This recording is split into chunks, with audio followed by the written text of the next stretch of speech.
বহুত জায়গা যে বেদখল মুক্ত করা গৈছে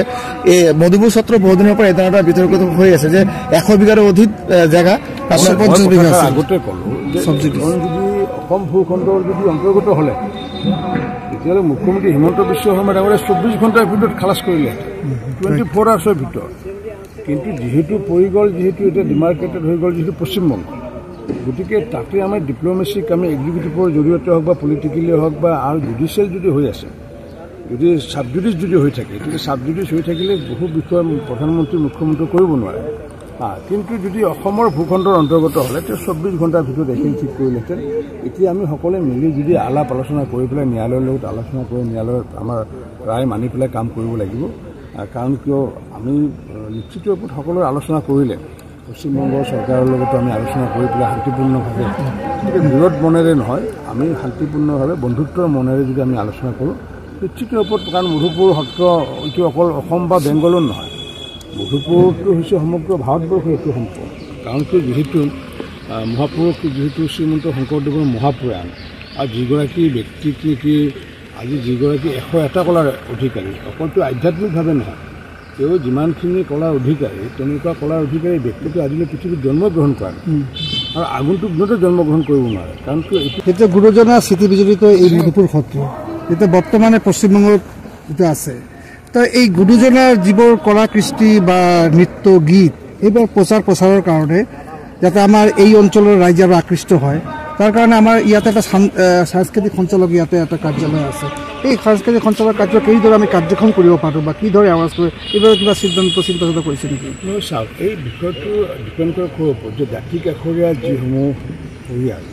সেই পৰিয়ালৰ আগ্ৰহৰ ওপৰত ডিপেণ্ড কৰে এতিয়া যদি মোৰ যদি তেনেকুৱা মানুহ নাথাকে যিকোনো বস্তু মই যদি বিক্ৰী কৰিবলগীয়া হয় তেতিয়া কনজিউমাৰ থাকিব লাগিব গতিকে মই যদি কাৰোবাক শিকাব লাগে হয় তেতিয়া কোনোবা শিকিব খোজা মানুহ লাগিব গতিকে জাতি কাষৰীয়া পৰিয়ালৰ লগতো এদিন আমি বহি পেলাই আলোচনা কৰিম তেওঁলোকৰ মনোভাৱটো বুজিম আৰু সেইটো আমাৰ দায়িত্ব সেইদিনাখন আমাৰ ধুবুৰী আয়ুক্ত থাকিব আমাৰ সত্ৰাধিকাৰ বাপে হওক থাকিব কাৰণ 29 তাৰিখে মালা নিৰ্মালী যিহেতু দিব দিয়াৰ পিছত তেওঁলোকৰ গোটেইখিনি কাম অফিচিয়েল হৈ যাব আৰু তেতিয়া তেওঁলোকে আমাৰ ডেকা সত্ৰীয়া হওক বা বুঢ়া সত্ৰীয়াই তেওঁলোকে অফিচিয়েলি তেওঁলোকে যিকোনো ধৰণৰ কাম কাজ কৰিব পাৰিব মই ভাবোঁ যে মালা নিৰ্মালী দিয়াৰ পিছত প্ৰথম কাম হ'ব লাগে জাতি কাষৰীয়া যিমান মানুহ আছে মানুহৰ লগত এখন মানে সভা হ'ব লাগে সেই সভাখন কোনো আধ্যাত্মিক সভা নহয় সেই সভাখন হ'ব লাগে যে এই সম্পদটো হৈছে সমগ্ৰ এই অঞ্চলৰ সম্পদ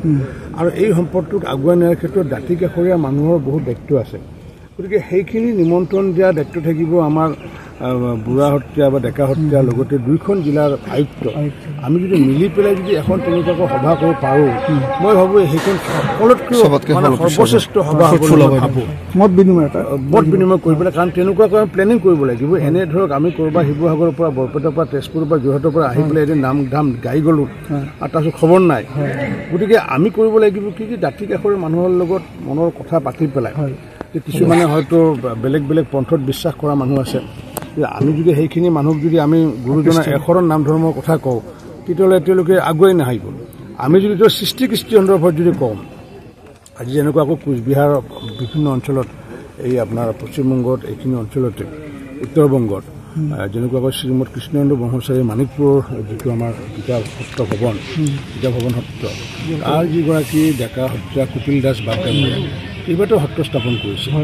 গতিকে তেওঁ কেইবাটাও সত্ৰ স্থাপন কৰিছে তেওঁ তাৰ জাতি কাষৰীয়া মানুহসকলে কিন্তু আগুৱাই আহিছে নাম শিকাৰ কাৰণে বৰগীত শিকাৰ কাৰণে